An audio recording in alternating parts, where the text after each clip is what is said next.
और इस संस्थान के डायरेक्टर भाई मयंक बिश्नोई जी और आज इस मॉक पार्लियामेंट में इतनी बड़ी संख्या में हमारी बहनें जो उपस्थित हैं, आप सबका स्वागत, वंदन, अभिनंदन तो है ही, लेकिन मैं ये देख रहा था मोहन जी अभी कि मॉक पार्लियामेंट का स्वरूप बड़ा अच्छा बनाया है और जो भी आपके माया जी आयोजक हैं जिन्होंने प्लानिंग किया है, तो पार्लियामेंट मुझे लगता है वो लोग देखते रहते हैं कि प्रधानमंत्री का जो स्वरूप है, मेरी बहन जिस प्रकार से जिस ड्रेसअप में है, रक्षा मंत्री जी ड्रेसअप में, और अमित शाह जी हमेशा दुपट्टा डालते हैं, तो वो बहन दुपट्टा डाले हुए हैं, और वित्त मंत्री निर्मला सीतारमण जी संसद में हमेशा साड़ी पहन करके आती है। लेकिन महत्वपूर्ण बात है कि नेता प्रतिपक्ष टी शर्ट पहन के आते हैं, तो बहन टी शर्ट पहन करके बैठी है। हाँ, राहुल गांधी जी तो हमेशा टी शर्ट ही पहन के घूमते हैं, तो इसलिए मुझे लगता है शायद इन लोगों ने ऐसा सोचा होगा, क्योंकि मॉक पार्लियामेंट आज हमारे जो बहनें यहां पर इस मॉक पार्लियामेंट में है। मॉक पार्लियामेंट का अर्थ ही यह है कि एजुकेशन के लिए हमारी संसद काम कैसे करती है। लेकिन ये जो मॉक पार्लियामेंट है उसका जो आज विषय आपके सामने है कि देश के अंदर 50 वर्ष पूर्व इस भारत के अंदर जो दुनिया का सबसे बड़ा लोकतंत्र है, इस लोकतंत्र के अंदर 50 वर्ष पहले एक कानून पारित करके, जिसे संविधान का 42वां संशोधन कहा गया, देश के अंदर इमरजेंसी लागू की गई, देश के अंदर आपातकाल लागू इस देश के अंदर किया गया। लेकिन आज की हमारी जो पीढ़ी है,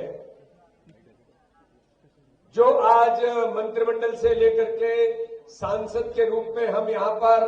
आज प्रतिरूप के तौर पर यहां पर उपस्थित हैं, कि जो देश की पार्लियामेंट 5 वर्ष की होती है, इमरजेंसी लगा करके उस पार्लियामेंट को 6 वर्ष के लिए आगे बढ़ा दिया गया था। क्यों? यह महत्वपूर्ण है। और आज की हमारी जो जनरेशन है, कि हम सब लोग जो पैदा हुए हैं जब इमरजेंसी लगी, तब मैं भी 5 साल का था। 77 में इमरजेंसी लगी देश के अंदर, फिर 75 में। लेकिन आज की हमारी जो पीढ़ी है, हम सब लोग देश का इतिहास जो कहता है कि जब इंदिरा गांधी देश की प्रधानमंत्री थी, जब वो चुनाव जीती थी, तो उस चुनाव के अंदर सुप्रीम कोर्ट के अंदर जब गए और हाई कोर्ट और सुप्रीम कोर्ट ने जब आदेश दिया, तो ये न्यायालय ने कहा कि इनके चुनाव में मॉल प्रैक्टिस हुई है, इनके चुनाव में धनबल का, इनके चुनाव में बाहुबल का और इनके चुनाव में सरकार के तंत्र का दुरुपयोग हुआ है। इसलिए माननीय न्यायालय ने कहा कि इन्हें 6 वर्ष के लिए चुनाव लड़ने से इन्हें प्रतिबंधित किया जाता है, और एक देश के प्रधानमंत्री को न्यायालय ने प्रतिबंधित कर दिया था। ये संविधान की व्यवस्था थी। बाबा साहब अंबेडकर ने जिस संविधान का निर्माण किया, उस संविधान के अंदर उस व्यवस्था के तहत ये जब पारित हुआ, तो इंदिरा गांधी ने कहा कि कानून नहीं चलेगा, और उस कानून को तोड़ दिया, यानी देश के लोकतंत्र की हत्या करने का काम 1975 के अंदर उस समय की कांग्रेस की प्रधानमंत्री इंदिरा गांधी ने किया। जब आंदोलन खड़ा हुआ देश के अंदर, जयप्रकाश नारायण से लेकर राम मनोहर लोहिया से लेकर के अटल बिहारी वाजपेयी से लेकर कितने लोग जब देश के अंदर मैदान में उतरे और कहा कि देश के अंदर लोकतंत्र की हत्या ये नहीं चलेगा, और एक कानून तोड़ के लोग जब सड़कों पर आए, तो अभी जिनका सम्मान आपने देखा, तपन भौमिक जी यहां पर है। तपन भौमिक जी उस समय स्कूल के विद्यार्थी थे, जैसे हम कॉलेज के विद्यार्थी हैं, ऐसे उस समय तपन जी स्कूल के विद्यार्थी थे। और स्कूल के विद्यार्थी के नाते से वो बता रहे थे, वो जब हम 9 छात्र ऐसे थे जिन्होंने इस इमरजेंसी का विरोध करके हम लोग झंडा लेके निकल पड़े कि देश के अंदर लोकतंत्र की हत्या नहीं चलेगी, और हमने विरोध किया तो उस समय के एक विद्यार्थी को जेल के अंदर डाल दिया गया। आप आंदोलन नहीं कर सकते। हम रोज सोशल मीडिया देखते हैं, मीडिया देखते हैं, हम समाचार पत्र पढ़ते हैं। अगर समाचार पत्र के किसी संपादक ने, किसी पत्रकार ने अगर ये लिखा लोकतंत्र के इस हत्या के खिलाफ, तो उसकी कलम को तोड़ दिया गया और उस पत्रकार को भी जेल के अंदर डाल दिया गया। देश के अंदर लगभग 4,500 पत्रकारों को जेल के अंदर डाल दिया गया था। अभी मुझे तपन जी बता रहे थे कि मध्य प्रदेश के अंदर 8,000, 8,500 के करीब लोग ऐसे थे जिनको जेल के अंदर डाल दिया गया था, जिन्होंने आंदोलन की शुरुआत की थी। लेकिन महत्वपूर्ण बात है, इन हमारी बहनों के सामने उनमें से लगभग 79 महिलाएं थी।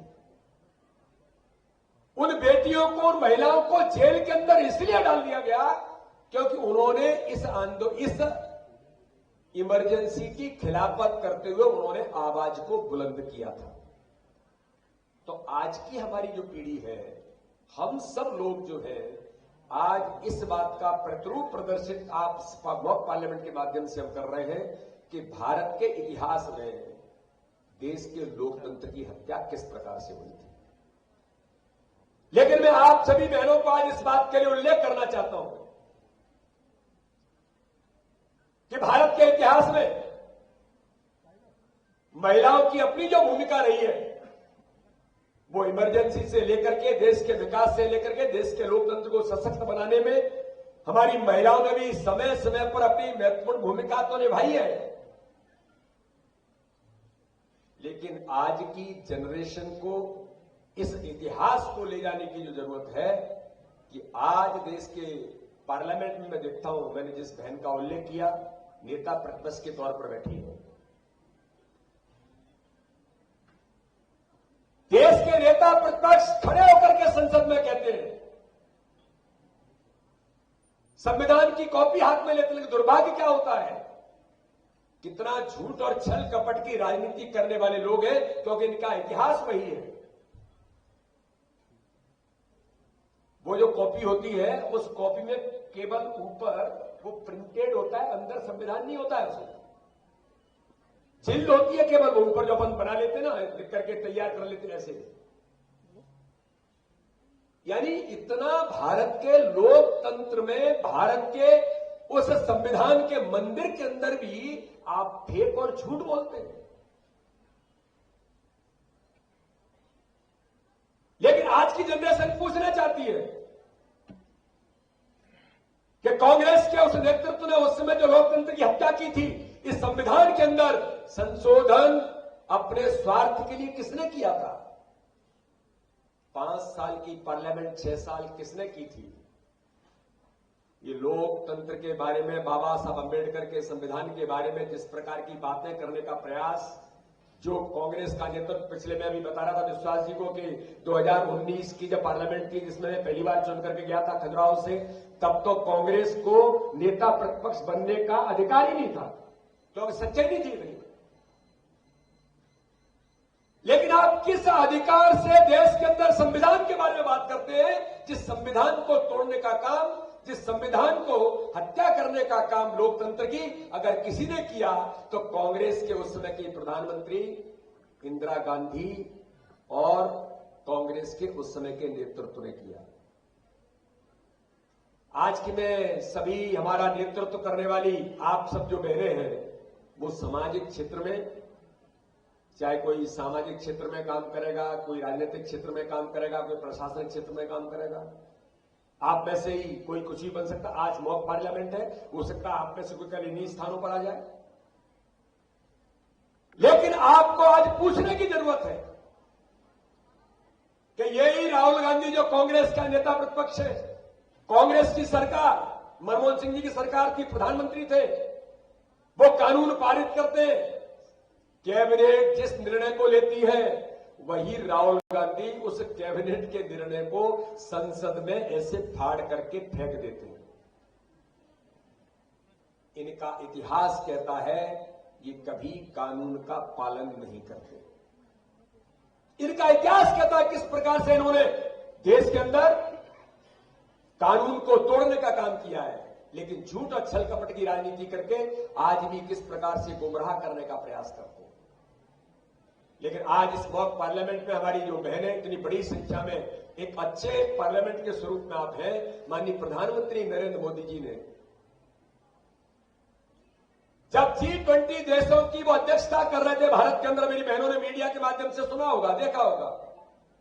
तो प्रधानमंत्री जब G20 देशों के जब वो अध्यक्षता कर रहे थे, हमारा सौभाग्य था कि हमारे प्रधानमंत्री ने G20 देशों की अध्यक्षता की। जब अंतिम दिन G20 देशों की अध्यक्षता के उस कार्यक्रम के समापन के अवसर पर माननीय प्रधानमंत्री ने दुनिया को कहा, केवल भारत को नहीं कहा, दुनिया को कहा ये जो समय दुनिया का है वुमेन लीड डेवलपमेंट का है, महिला नेतृत्व के आधार पर विकास दुनिया का होगा। इसलिए आज हमें जरूरत है कि हम सब मिलकर के हमारे महिला नेतृत्व को आगे कैसे ले जाने का प्रयास करेंगे। ये काम किसी ने इस भारत के अंदर केवल नारा नहीं दिया, इस काम को आगे बढ़ाने का प्रयास किसी ने किया है तो भारत के प्रधानमंत्री नरेंद्र मोदी जी ने आज देश के अंदर हमारी महिला शक्ति को आगे बढ़ाने के लिए किया है।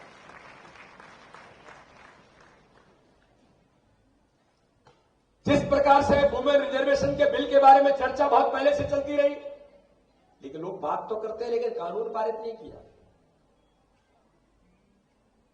मध्य प्रदेश की सरकार में हमारे मुख्यमंत्री यहां पर बैठे हैं, जो लोकल बॉडीज के हमारे इलेक्शन में आदरणीय मालती राय जी महापौर इस भोपाल नगर की प्रथम नागरिक है। इससे पहले कृष्णा भाभी जी महापौर थी। यानी महिलाओं के नेतृत्व के लिए जब मध्य प्रदेश के अंदर भारतीय जनता पार्टी की सरकार ने कहा कि लोकल बॉडीज के अंदर रिप्रेजेंटेशन के लिए हमारी बहनों को 50% आरक्षण देकर आज इस मध्य प्रदेश की जरूरत है, तो चाहे नगर पालिका होगी, नगर निगम होंगे या और लोकल बॉडीज के इलेक्शन होंगे, आज उसमें बड़ी संख्या में 50% बहनें नेतृत्व कर रही हैं, योजना बना रही हैं, विकास का मॉडल प्रस्तुत कर रही हैं। तो माननीय प्रधानमंत्री नरेंद्र मोदी जी ने कहा कि इस देश के अंदर महिला नेतृत्व का विकास, हमें रिप्रेजेंटेशन की जरूरत है। तो देश के लोकसभा के अंदर, विधानसभा के अंदर जब 33% आरक्षण की बात हुई, तो आज मुझे गर्व है मेरी इन बहनों के सामने आज इस बात का मैं उल्लेख कर रहा हूं कि माननीय प्रधानमंत्री जी ने केवल भाषण और नारेबाजी करने तक सीमित नहीं रहने दिया।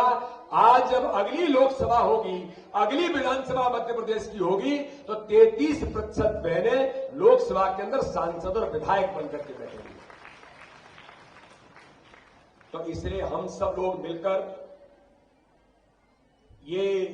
50 वर्ष का जो इतिहास काला अध्याय का आज की जनरेशन पढ़ी होगी, लोगों ने तैयारी की होगी, आप आज सुनेंगे तो उस लोकतंत्र की हत्या के बारे में जिन लोगों ने, जिन दलों ने किया, लेकिन उसके बारे में देश के प्रधानमंत्री रहे अटल बिहारी वाजपेयी, और देश के अंदर ऐसे नेता जिन्होंने संघर्ष किया, जीवन के 19 महीने, किसी ने 21 महीने जेल के अंदर बिताए। लेकिन लोकतंत्र किसे कहते हैं, लोकतंत्र की खूबी क्या है कि जिसने लोकतंत्र की हत्या की